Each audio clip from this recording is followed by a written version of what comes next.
पापा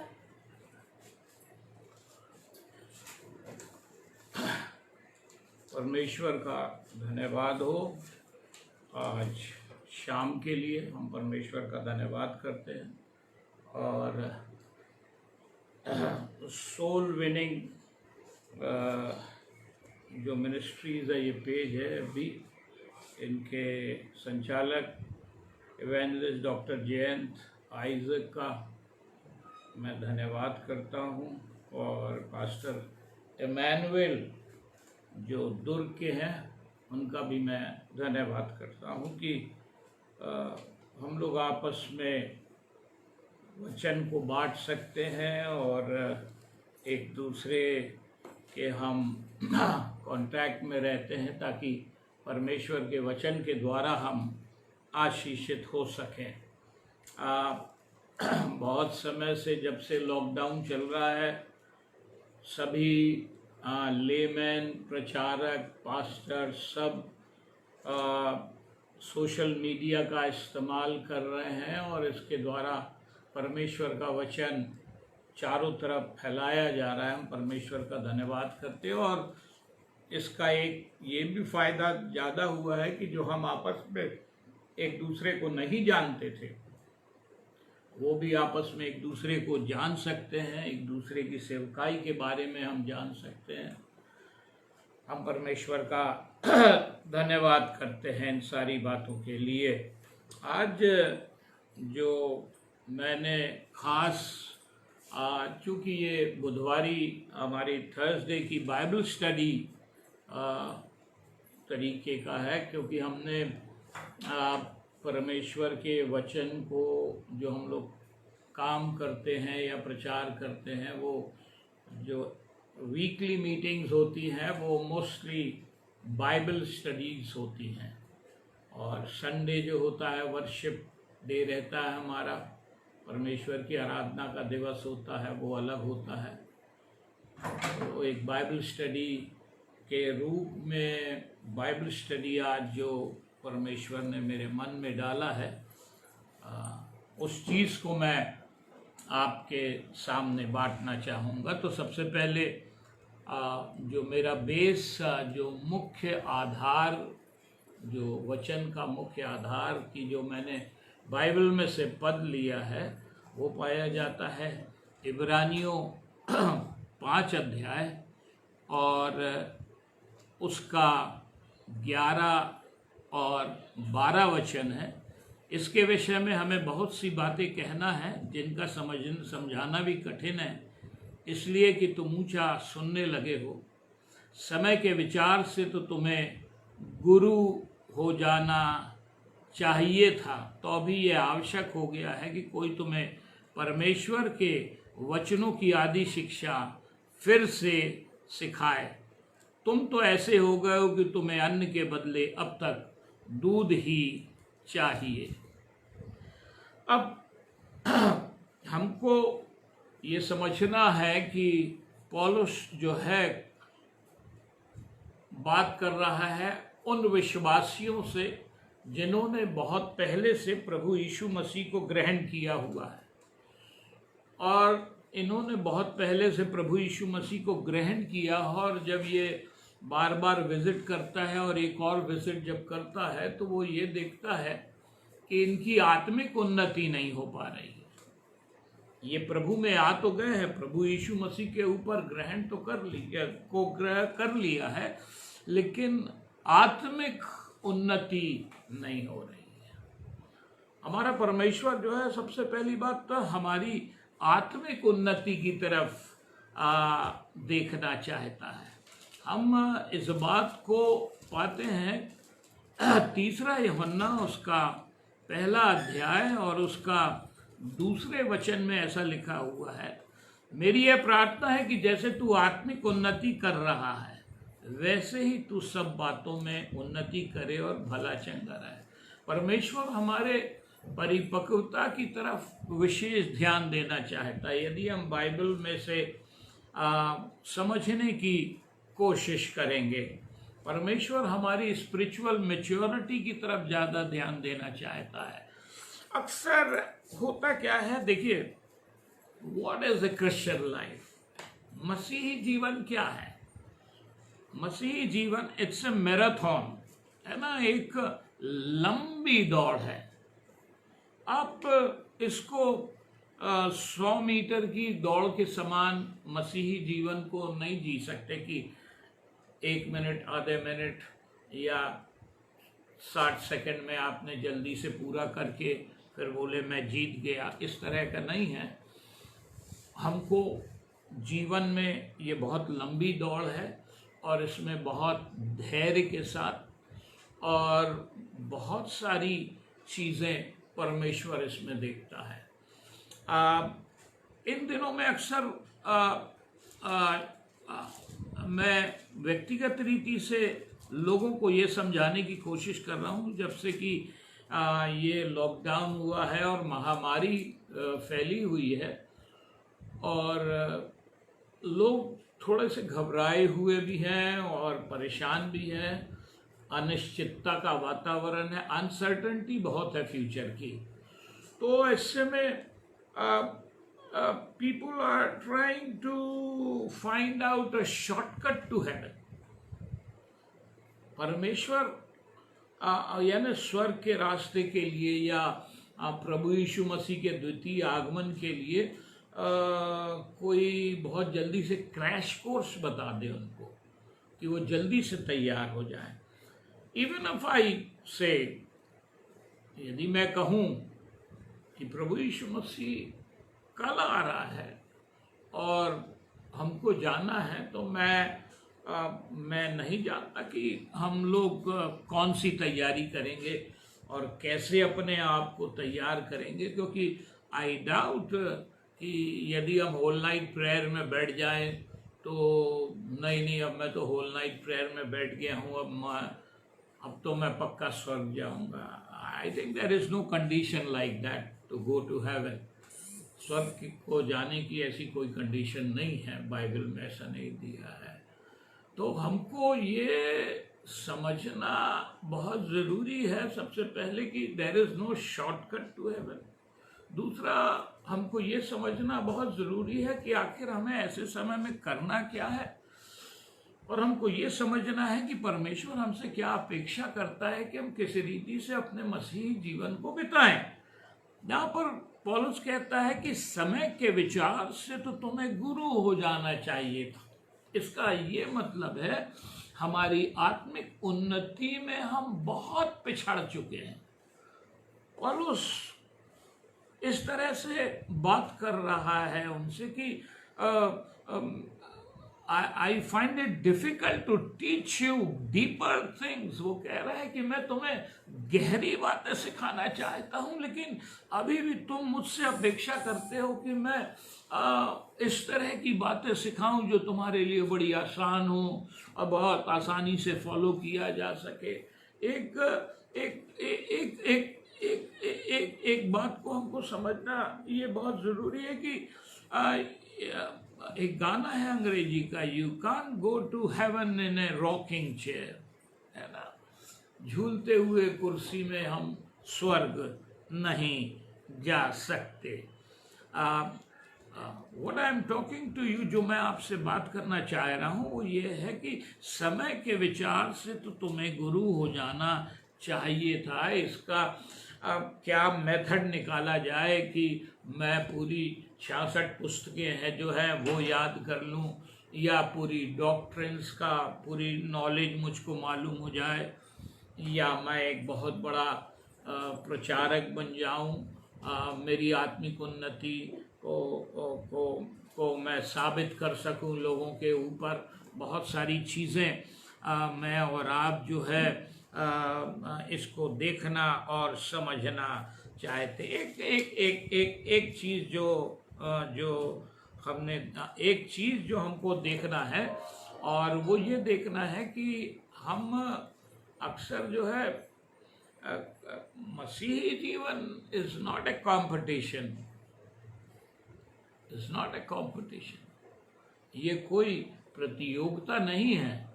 हमको इसमें ना किसी से जीतना है और ना किसी से हारना है। सबसे बड़ी बात, हमको इसमें किसी से जीतने और हारने की आवश्यकता ही नहीं है, किसी से भी जीतने और हारने की आवश्यकता ही नहीं है, ये वो चीज है ही नहीं। हम सब अपने अपनी ट्रैक में दौड़ रहे हैं। See, you have a different, your life journey is different from mine. मेरी जीवन यात्रा से आपकी जीवन यात्रा बिल्कुल अलग है, और मेरी और आपके जीवन की यात्रा का किसी भी रीति से कोई भी तुलना नहीं हो सकती।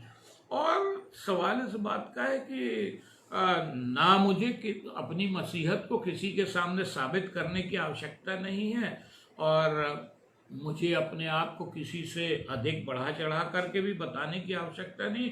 मुझे अपनी आत्मिक दौड़ में दौड़ना है, और आत्मिक प्रतिस्पर्धा मसीह, देखिए एक बात है, यदि हम आत्मिक प्रतिस्पर्धा में फंस जाते हैं तो राजनीतिक और व्यक्तिगत बैर में बदल देता है, जो सभी के लिए विनाशकारी होता है। तो हमको इस बात को समझना बहुत जरूरी है। God is interested in teaching us deep things. परमेश्वर हमको अपने वचन की गहरी बातों को समझाना चाहता है। मैं और आप जो है एक सबसे बड़ी बात यह है कि अक्सर हम प्रचारकों से ये उम्मीद करते हैं, या पास्टर्स से ये उम्मीद करते हैं, प्रभु के लोगों से, कि हमको एक रात में बदल दो, हमको एक रात में जाइंट बना दो, परमेश्वर का एक बहुत बड़ा दास, एक बहुत भारी दास, एक बहुत बड़ा आश्चर्य कर्म एक ही रात में हो जाए, ताकि मैं पूरी दुनिया में पूरा फेमस हो जाऊं overnight. Becoming an star overnight is always dangerous in Christianity. एक रात में कोई स्टार बनना मसीहत में एक तो सबसे बड़ी बात। एक और चीज़ है, मैं आपको बताना चाहता हूँ, there are certain things which I want to share is, मसीहत में वीआईपी कल्चर नहीं होता। Christianity there is no VIP culture, कोई वीआईपी नहीं होता। देखिए मत्ती 18, मैं वही चीज़ बताना चाह रहा हूँ कि परमेश्वर को कहना चाहिए कि प्राप्त करने के लिए या परमेश्वर को जानने के लिए जो हम लोगों को बताना चाहते हैं कि बहुत ही ज़्यादा, जैसे ही मान लो आप परमेश्वर आपको इस्तेमाल करने लगेगा तो सीधा प्रेसिडेंशियल इलेक्शन के लिए आप तैयार हो जाएंगे, समथिंग लाइक दैट। कि हम लोग हमेशा अपने आप को फिर वीआईपी में जोड़ने लगते हैं। एक चीज़ जो मैं बताना चाहता हूँ, मत्ती 18:18 में ऐसा दिया हुआ है। मत्ती 18 और 20 में भी पढ़ लेंगे, क्योंकि जहाँ 2 या 3 मेरे नाम पर इकट्ठे होते हैं वहाँ मैं उनके बीच में होता हूँ। Question is this, it's very personal. परमेश्वर के ऊपर विश्वास करना, हमारे आत्मिक जीवन को करना, इसमें कोई पब्लिसिटी या लाइट या चकाचौंध की ज़रूरत नहीं होती कि मैंने प्रभु को ग्रहण कर लिया है, प्रभु डेली मेरे से बात करता है, तो मेरे सामने 10-15 इंटरव्यू टीवी के इंटरव्यू के लिए बैठे रहे और मैं बताऊं कि आज परमेश्वर आया था और मेरे से ऐसे बात किया। और मैं 30 घंटा प्रार्थना करता हूं या 40 घंटा प्रार्थना करता हूं। प्रभु जो ऐसी प्रार्थना करते हैं, गॉड ब्लेस देम। मैंने कभी इस तरह प्रार्थनाएं नहीं की, लेकिन मैं एक बात ये निश्चित जानता हूं कि जब हम परमेश्वर से बात करते हैं, क्योंकि वचन में लिखा है कि जहाँ 2 या 3 मेरे नाम पे इकट्ठे होते हैं वहाँ मैं उनके बीच में होता हूँ। एक जो बातें 2 या 3 लोगों के बीच में, आर गॉड सबसे बंदे। देखिए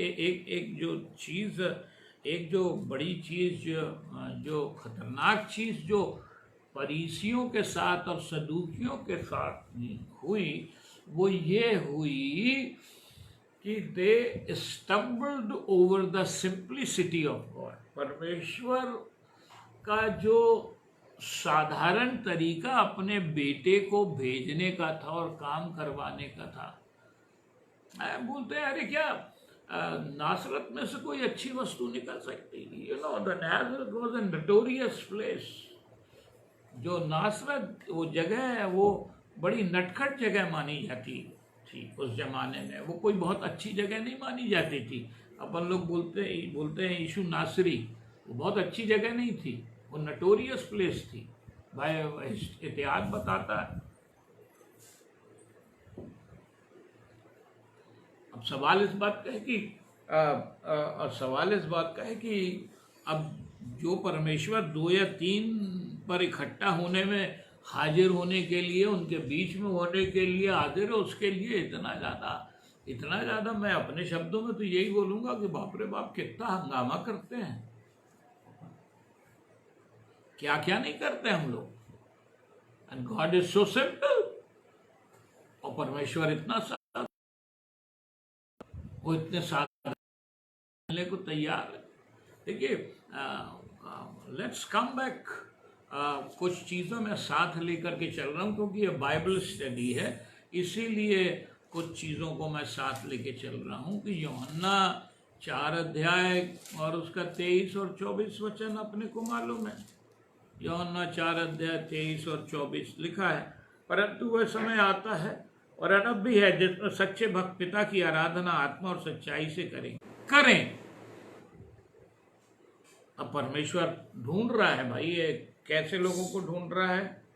वेरी सिंपल, आत्मा और सच्चाई से। तो सबसे बड़ी बात हमारी आराधना के अंदर, परम प्रभु के पीछे चलने के अंदर, हमारी आत्मिकता के अंदर, हमारे मसीही जीवन की परिपक्वता के अंदर सबसे बड़ी माइनस शो होना चाहिए। इसमें कुछ भी दिखावा नहीं होना चाहिए। वचन बिल्कुल है, हर एक हे प्रभु, प्रत्येक हर एक प्रभु प्रभु कहने वाला स्वर्ग के राज में प्रवेश। तो जो परमेश्वर 1 या 2 लोगों के बीच में आने को राजी है, हम उसके लिए इतना उधम मचवाते हैं। और आर्कियोलॉजिकल सर्वेस को देखने जाते हैं कि वाकई में जहाँ पे क्या हुआ Yeshu Masih, that is a different part. But if you go to find out Jesus in Israel, I totally disagree with this opinion and with this kind of tour. परमेश्वर जो है हमको ये बहुत ज्यादा पैसे देना पड़ता, मेरी आज तक समझ में नहीं आया। और पता नहीं कैसे लोगों को पैसा देने के बाद परमेश्वर मिल जाता है, ये मेरी भी समझ में नहीं आया। और लोग परमेश्वर को प्राप्त करने के लिए पैसा देते हैं, ये भी मेरी समझ में नहीं। यहाँ पर लिखा है परमेश्वर आत्मा और अवश्य है कि उसकी आराधना करने वाले आत्मा और सच्चाई से आराधना करें, क्योंकि पिता अपने लिए ऐसे ही आधार परमेश्वर जिसे भक्त पिता की आराधना आत्मा और सच्चाई से करेंगे। देखिए, एक सबसे बड़ी बात ये, गॉड इज इंटरेस्टेड। बात कहीं की कहीं चली गई है। अब अपन देखिए, सवाल बड़ा चक्कर ये है कि जैसे मैंने बताया परमेश्वर आत्मा है और अवश्य कि उसके भजन करने वाले आत्मा और सच्चाई से आराधना करें। तो सबसे पहली बात ये है कि परमेश्वर ना हमारे टाइम से आता है और ना हमारे टाइम से जाता है, उसकी उपस्थिति होती है। जैसे हमने बोल दिया भाई 5 बजे आना प्रभु जी, ऐसा कुछ नहीं होता है। और 6 बजे चले जाना, ऐसा भी कुछ नहीं होता है। इन बातों को समझना बहुत ज़रूरी है। और आज भी हमारे लोगों के अंदर ये इतनी बड़ी तकलीफ हो गई है कि मिस्टर टॉम और मिस्टर जॉन को तो बड़ी भीड़ आएगी, और यदि मिस्टर टॉम, कई बार ऐसा होता है कि यीशु मसीह भी पूछते हैं भाई मिस्टर टॉम आ रहा है, बोले नहीं आ रहा है, तो फिर मेरे को देखने कौन आएगा? People don't come to see Jesus, people come to see man. यीशु मसीह को देखना है वो तो घर में भी मिल जाता है। देखिए, प्रकाशित वाक्य 3:23 निकालिए। प्रकाशित वाक्य उसका 3 अध्याय उसका 23 वचन हम सब जानते हैं। देख, मैं द्वार पर खड़ा हुआ खटखटाता हूँ। 3:23 ऐसा लिखा हुआ है, देख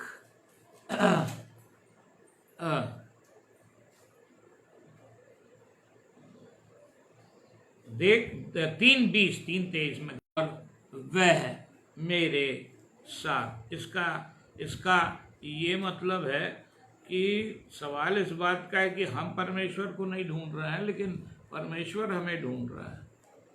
हम अपने दिलों के दरवाज़ों को बंद करके रखे हुए हैं। परमेश्वर बोलता है, देखो भैया द्वार खोलो। तो अब इसी बात का है कि जिस परमेश्वर की, जो परमेश्वर आत्मा है और जिसकी आराधना आत्मा और सच्चाई से करनी है, उसके लिए तमाम दुनिया भर का इंतज़ाम, ये बुला रहे, उसको बुला रहे, इतना पैसा खर्च कर रहे, इसको यहाँ से बोला, ये लाइट लगा, वो लाइट लगा। सवाल ये है कि जो घर में मिल सकता है उसको दुनिया के छोर में ढूंढते हैं, और जो बिना पैसे के मिल सकता है उसके लिए लाखों रुपए खर्च करते हैं, और जो आत्मा में मिलता है उसको शरीर में ढूंढते हैं। जो हमारे दिल के ऊपर खड़ा हुआ खटखटाता है। सवाल इस बात का है, जब आप अपने घर में, आपके घर से अच्छी जगह आराधना प्रार्थना के लिए दूसरी जगह नहीं हो सकती। You are totally free in your house. No matter how much you shout, nobody is going to stop you from shouting, from praising, from praying. हमको हमारे घर में किसने रोक करके रखा है कि हम अपनी प्रार्थना ना करें, गाना ना गाएं, प्रभु की स्तुति ना करें, रात रात भर हम ना जगें। अब एक चीज जो गॉड हमको सिखाना चाहता है, वही चीज़ मैं आपको बता रहा हूँ। देखिए, निकालेंगे हम।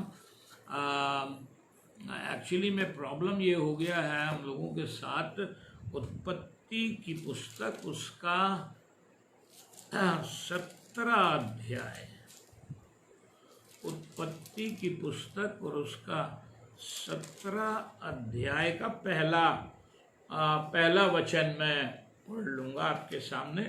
जब अब्राम 99 वर्ष का हो गया, तब यहोवा ने उसको दर्शन देकर कहा, मैं सर्वशक्तिमान ईश्वर हूँ, मेरी उपस्थिति में चल और सिद्ध होता जा। यहाँ पे जो मैं सर्वशक्तिमान ईश्वर हूँ, यहाँ पे हिब्रू में उसके लिए जो वर्ड यूज हुआ है वो एल शदाई। अलग अलग तरह से परमेश्वर ने अब्राहम को अपने आप को इंट्रोड्यूस किया है। This is the first time in the scriptures that word El Shaddai is used. यहाँ पे El Shaddai पहली बार यूज किया परमेश्वर। It means Almighty God. El Shaddai means Almighty God. एक जो बात इब्रानियों से हमने उठाए थे कि पौलुस कह रहा है कि समय के हिसाब से तो तुम्हें गुरु हो जाना चाहिए था, परंतु तुम अभी तक आत्मिक दूध पीने वाले बच्चे हो। पौलुस इस बात को कह रहा है। अब इस बात को यही मैं बताना चाहता हूँ कि परमेश्वर से हम सीखना नहीं चाहते, अपने मन से दौड़ रहे हैं आँख बंद करके, किसी भी डायरेक्शन में मिला दौड़ो दौड़ो दौड़ो। अब बहुत सारे लोग मेरे से कई बार 1-2 लोगों ने मेरे से पूछा कि भैया आजकल कौन सा प्रचारक ज़्यादा चल रहा है। तो मैं थोड़ी देर के लिए चकरा गया। मैंने कहा पता नहीं है क्या। मैंने कहा मतलब क्या है ज़्यादा चलने का मतलब? ज़्यादा चलने का मतलब लोग ज़्यादा किसको सुन रहे हैं, कौन सा प्रचारक को ज़्यादा सुन रहे हैं कि हमारा ज़्यादा काम हो जाए उससे। बहुत सारे हमारे कॉन्सेप्ट चीज़ें गलत हैं। यहाँ पे एट द एज ऑफ 99 है ना, यहाँ पर लिखा है, तब जब अब्राम 99 वर्ष का हो गया, तब यहोवा ने उसको दर्शन देकर कहा, मैं सर्वशक्तिमान ईश्वर हूँ, एल शदाई हूँ, मेरी उपस्थिति में चल और सिद्ध होता जा। परमेश्वर, सबसे बड़ी बात है, we must have a spirit of learning. सवाल ये हो गया है कि भैया आज कोई अन्य जातियों में से आया, उसने प्रभु को ग्रहण किया, हमने उठाकर उसको दूसरे दिन स्टेज के ऊपर खड़ा कर दिया, पुलपिट पे खड़ा कर दिया, अरे ये हमारा भाई आया है। पहले भी ऐसी लोगों से गलतियां हुई है, उनकी आत्मिक उन्नति हुई नहीं, उसको उठा करके ला के पुलपिट पे खड़ा कर दिया, उसको एक जगह से गवाही के निकाले, दूसरी जगह पहुंचा दिए, तीसरी जगह पहुंचा दिए, चौथी जगह पहुंचा दिया। वो सोचने लगा कि अब मैं बहुत बड़ा प्रचारक हो गया। At the age of 99, God is expecting from Abraham to learn certain things which he has not yet learned it yet. 99 बरस की उम्र में परमेश्वर अब्राहम से अपेक्षा करता है कि भाई कुछ बातें अभी भी तूने नहीं सीखा है और तू सीख उन बातों को। तो सबसे पहली बात, we must have a spirit of learning. दूसरा जो मैं आपको बता, नो वन इज परफेक्ट, कोई भी सिद्ध नहीं है। तीसरा, एक बात बहुत अच्छे से आप समझ लो और जान लो कि यदि आप परमेश्वर के चुने हुए हैं और या परमेश्वर की सेवा करना चाहते हैं या अपना जीवन आपने परमेश्वर को अर्पित किया है, तो सिखाएगा, तो पक्का सिखाएगा। God will not stop teaching you. परमेश्वर निश्चित सिखाता रहेगा। और जैसे अब्राहम को 99 बरस की उम्र में जाके बोलता है, देखिए, is this age to learn things. और मैं आपको बताना चाहता हूं, एक परमेश्वर के लोग, they are student from cradle to the grave. वो पालने से लेकर के कब्र में जाने तक एक स्टूडेंट रहते हैं, कुछ ना कुछ परमेश्वर सिखा। मैं और आप क्यों घबराते हैं? इतनी ज्यादा घबराते क्यों है कि कल कोई हमको फेल का सर्टिफिकेट दे देगा, तुम अपनी जिंदगी में असफल हो गए, go. Who can give us the certificate of success and failure in this world? इस दुनिया में कौन हमें सफल और असफल होने का सर्टिफिकेट दे सकता है? कोई क्या खुदा के लेवल में बैठा है जो बोल देगा कि हमको कि नहीं तुम सफल हो गए या तुम्हारी जिंदगी को मैं असफल मान लूं? हर इंसान, परमेश्वर के अपने अपने देखने के दृष्टिकोण अलग होते हैं। परमेश्वर का दृष्टिकोण अलग। लिखा है, जैसा मनुष्य देखता परमेश्वर नहीं देखता। मनुष्य बाहरी रूप को देखता, लेकिन परमेश्वर हृदय पर दृष्टि करता है। दूसरा एक और चीज जो मैं बताना चाहता हूं कि age does not mean that we know all and we are perfect. यदि हम 70 बरस के हो गए, 80 बरस के हो गए, इसका ये मतलब नहीं है कि भैया हमको सब कुछ मालूम है। नहीं, परमेश्वर के बहुत सारे वचन के भेद, जीवन के भेद ऐसे हैं जिसके विषय में हमको नहीं मालूम है। एक जो परमेश्वर ने अब्राहम को बात सिखाई और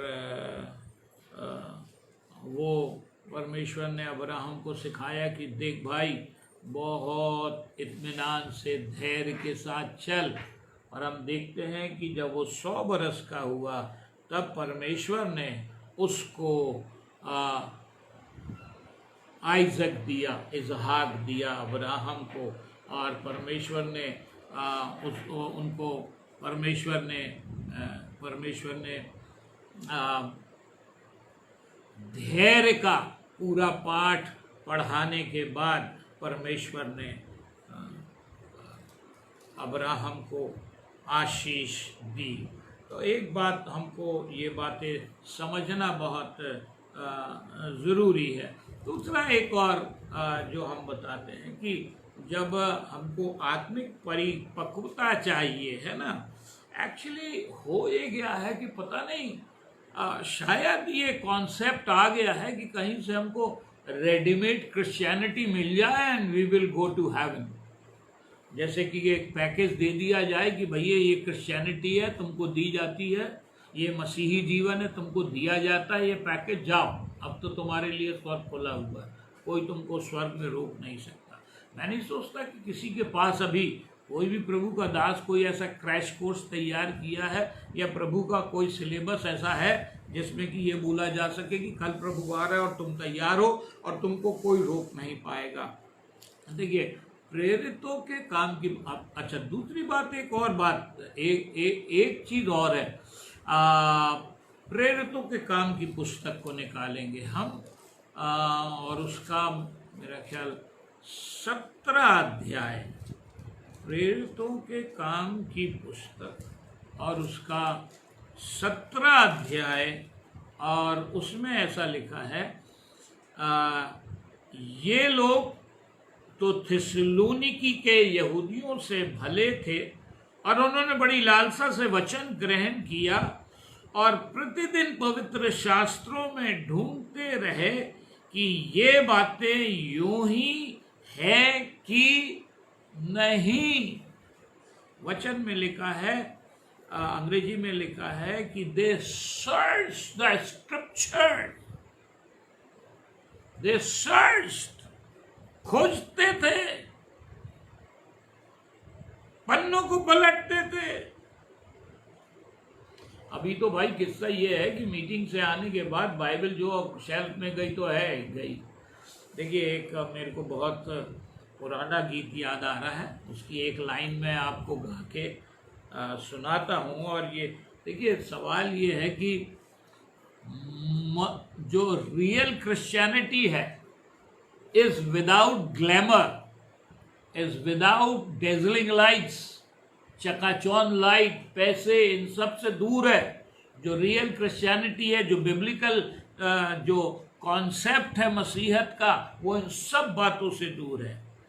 अब वो चक्कर ये है कि हम लोगों को यही सिखा दिया गया है कि बड़ी मीटिंग में जाएंगे और बड़े बड़े लोगों से मिलेंगे तो मतलब हम बहुत बड़े मसीह हैं। मेरे को पता नहीं कौन सा कॉन्सेप्ट है, क्या है, सही है गलत है क्या, लेकिन अपनी समझ में नहीं आता कि ये क्या चीज। मैं आपको एक छोटी सी लिखा है, और प्रतिदिन पवित्र शास्त्रों में ढूंढते रहे कि ये बातें यूं ही हैं कि नहीं। अब यहाँ पे आत्मिक उन्नति का अपन लोग को बचपन से एक गीत सिखाया गया है, हम लोग गाते हैं। अब वो बोलेंगे अरे नहीं ये तो नॉट वेरी इंटरेस्टिंग, कुछ करो,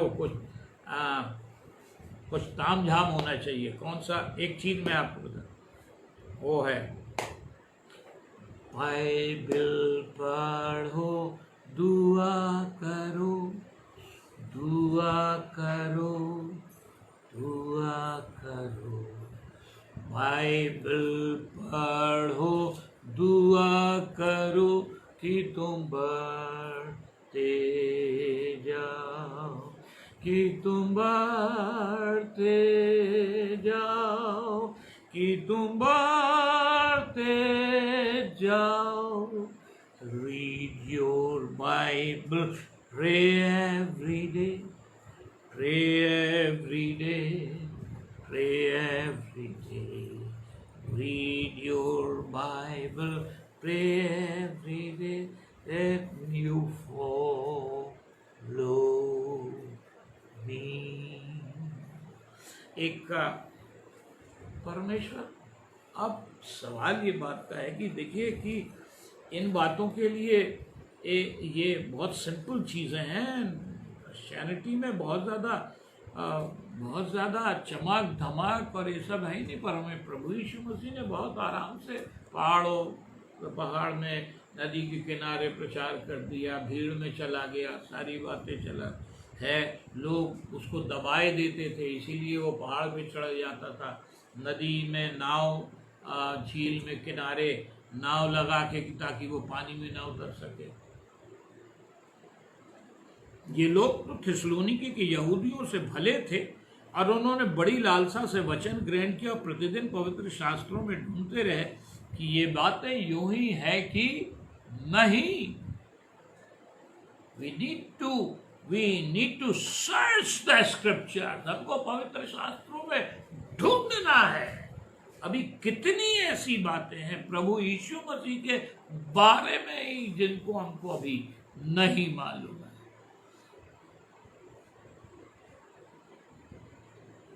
और जब हम पवित्र शास्त्रों में ढूंढते हैं, पवित्र शास्त्र के हिसाब में जब हम चलते हैं तो और जब हम पवित्र शास्त्रों वचनों को जब हम ढूंढते हैं, एक चीज़ बहुत वो है, एक यही काम हमसे नहीं हो पाता। कौन सा?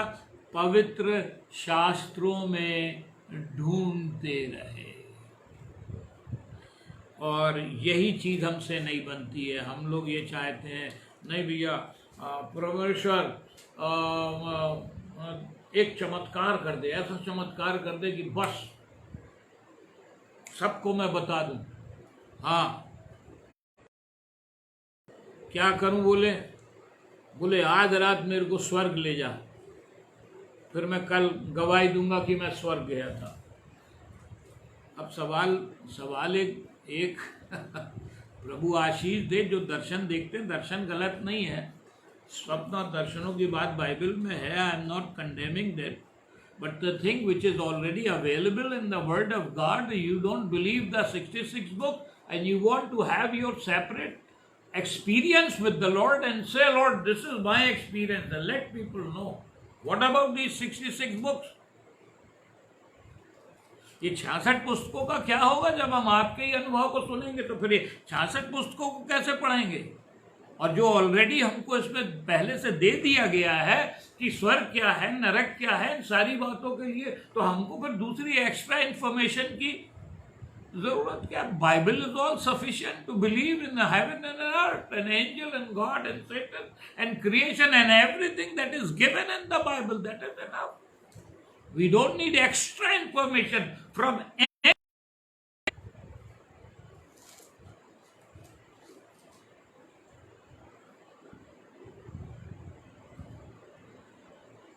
सवाल ये एक कुछ नया करने के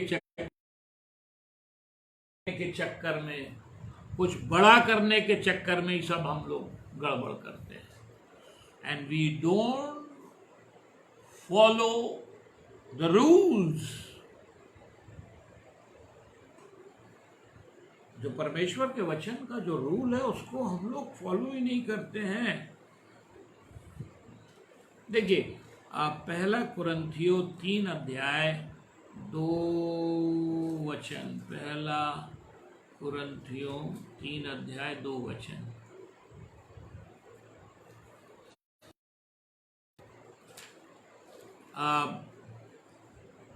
मैं आपको इसीलिए इस तरह से बता रहा हूँ कि I was depending on the Lord and I had decided in my heart that I will not prepare anything beforehand, Lord. You give me at that moment only. पहला कुरिन्थियों 3 अध्याय और उसका 2 वचन. इसलिए I am taking little time.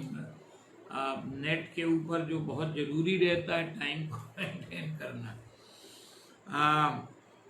वचन में लिखा है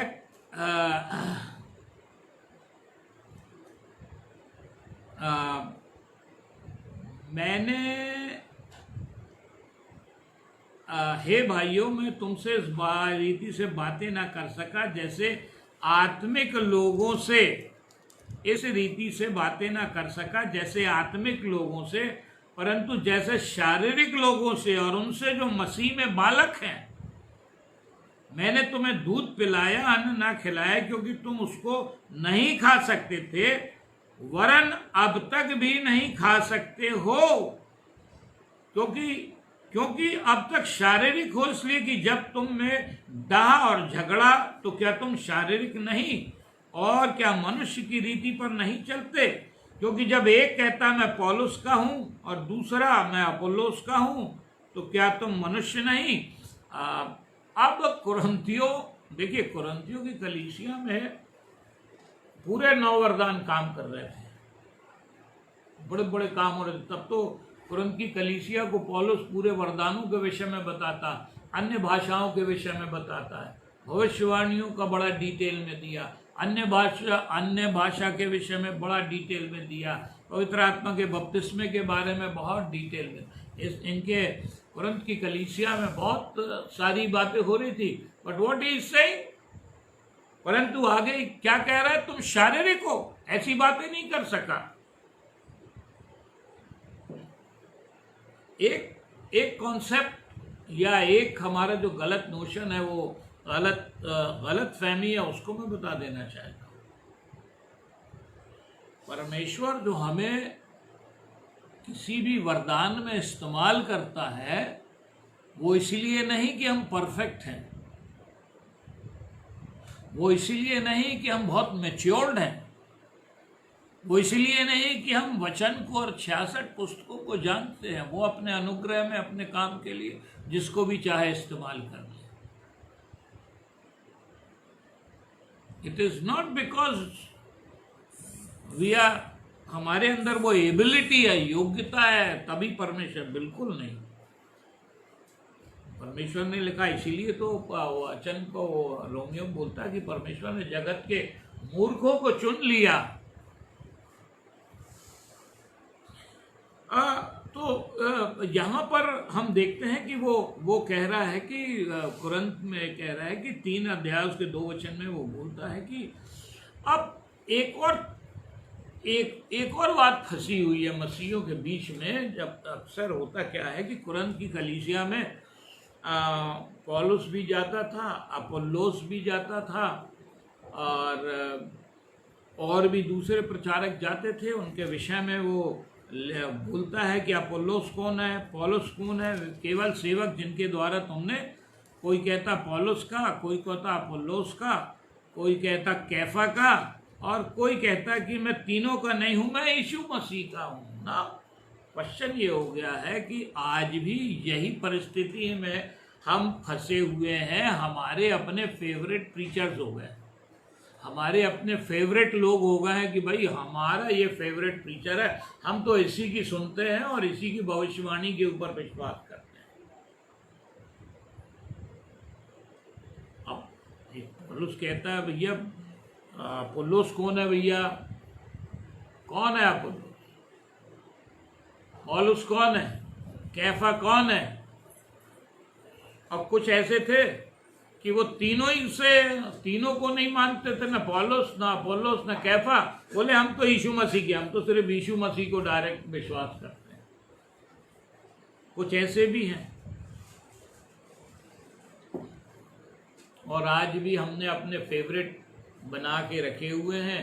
इसी वजह से बहुत सारी चीज़ें हम सीख नहीं पाए, इसी वजह से बहुत सारे काम नहीं हो पा रहे, कलीसिया में बढ़ती नहीं हो पा रही है। और मेरा आपसे यही निवेदन है कि आप ज़्यादा से ज़्यादा प्रचारकों को सुने, देखें सारी बातें। लेकिन उसमें एक बात और होती, बहुत ज़्यादा प्रचारकों को सुनने से भी मैं पता नहीं ये बात आपको समझ में आएगी कि नहीं आएगी, या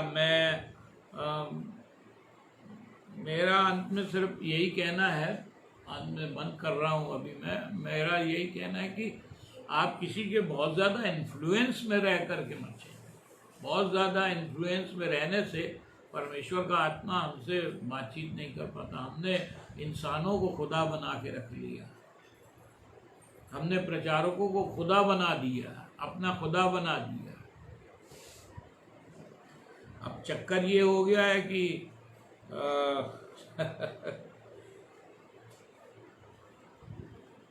मैं एक व्यंग है, ये व्यंग है, इसको समझिए कि मिस्टर टॉम जब हिंदुस्तान में आने के थे तो यीशु मसीह जो है मिस्टर टॉम के पास गए।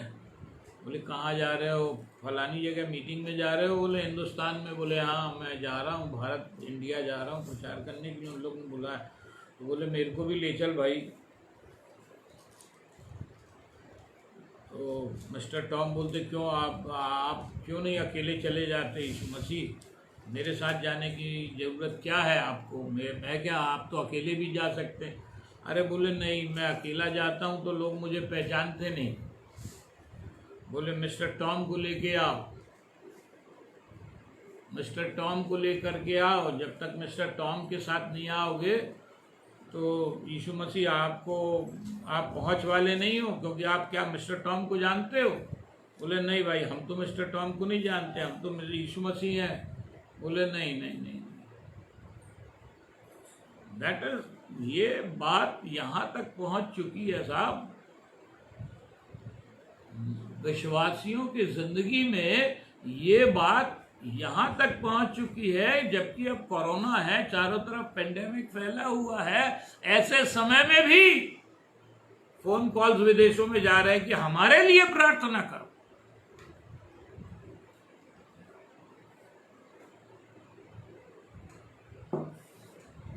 आई एम वेरी सॉरी, मुझे बड़ा दुख लगता है, but I totally disagree with this opinion and this concept.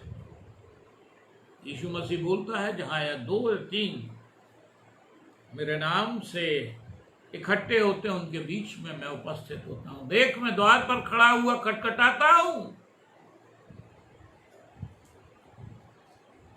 और कहा पौलुस और क्या अपोलोस, इस पेंडेमिक ने सबको बराबर कर दिया। पौलुस एक अच्छी बात कहता, पौलुस क्या है और पौलुस क्या है? केवल सेवक जिनके द्वारा तुमने विश्वास किया, जैसा हरेक को प्रभु ने दिया, मैंने लगाया, अपोलोस ने सींचा, परंतु परमेश्वर ने बढ़ाया। इसलिए ना तो लगाने वाला कुछ है और ना सींचने वाला, परंतु परमेश्वर ही सब कुछ है जो बढ़ाने वाला है। लगाने वाला और सींचने वाला दोनों एक है, परंतु हर एक व्यक्ति अपने ही परिश्रम के अनुसार अपनी मजदूरी पाएगा। That's not my topic, but the thing is this, that हमको समझना बहुत ज़रूरी है परमेश्वर हमको क्या बताना चाहता, क्या सिखाना चाहता है। क्योंकि दूध पीने वाले बच्चे को तो धर्म की पहचान नहीं होती। 5:13 इब्रानियों 5:13, धर्म की पहचान नहीं होती क्योंकि वह बालक है, पर अन्न सयानों के लिए है, जिनकी ज्ञानेंद्रियां अभ्यास करते करते भले बुरे में भेद करने में निपुण हो गई है। और एक जो सबसे बड़ी प्रचारकों को या टीचर्स को और तकलीफ होती है, जो बाइबल के शिक्षक से तकलीफ होती है, वो ये तकलीफ होती है कि कुछ आगे बढ़ाना चाहो, कुछ गहरी बातें सिखाना चाहो, तो विश्वासी लोग या मसीह लोग तैयार नहीं होते। Christianity has become kind of entertainment for them. एक एंटरटेनमेंट के समान मसीहत को बना लिया है। इसलिए आओ हम मसीह की शिक्षा की आरंभ की बातों को छोड़ करके इब्रानियों 6:1 हम सिद्धता की ओर आगे बढ़ते जाएं। Be perfect. परमेश्वर अब्राहम से कहता, मेरी उपस्थिति में चल और सिद्ध होता जा। और एक बात अंत में ये बताना चाहूंगा, यदि आप परमेश्वर के साथ चलना चाहते हैं तो आपको अकेले चलना होगा, भीड़ के साथ, परमेश्वर के साथ और मैं नहीं चाहता। इसलिए मेरी आपसे विनती है कि हम परमेश्वर के साथ चलें और वचन को समझें, गहराई से समझें। टेक टाइम, कोई भी बात को समझने के लिए आप समय लें और आहिस्ता चलें, धैर्य रखें, हड़बड़ाएं नहीं किसी भी बात के लिए, और परमेश्वर के सामने ठहरना सीखे। प्रभु आप सबों को आशीष दे। छोटी सी प्रार्थना करेंगे। पिता परमेश्वर, जिन्होंने भी तेरे वचन को सुना उन्हें बड़ी आशीष दे। वचन की और भूख और प्यास बढ़ा, दिन और रात तेरे वचन में ये खोजे, समझे, जाने। इस सोल विनिंग एफबी पेज को और भी ज़्यादा बढ़ा, और भी परमेश्वर तेरे दास इस पेज से बोलने वाले हो सके और तेरे रहस्यों को, वचन के भेदों को प्यारे प्रभु जी खोलने वाले हो सके और लोग आशीषित हो सके। पास्टर दुर्ग के पास्टर को बड़ी आशीष दीजिए। इवेंजलिस्ट डॉक्टर जयंत आइजक को बड़ी आशीष दीजिए। Those who are managing all this technical things and electronic things, O Lord, and this page, bless them and open new doors for them. इनकी सेवकाई के लिए नए दरवाजों को खोलिए और अच्छे नए लोगों से मुलाकात करवाइए ताकि इनकी सेवकाई और अधिक आगे बढ़ती है। प्रार्थना को सुनिए और ग्रहण कीजिए। प्रभु यीशु मसीह के नाम से मांगता हूं, आमीन।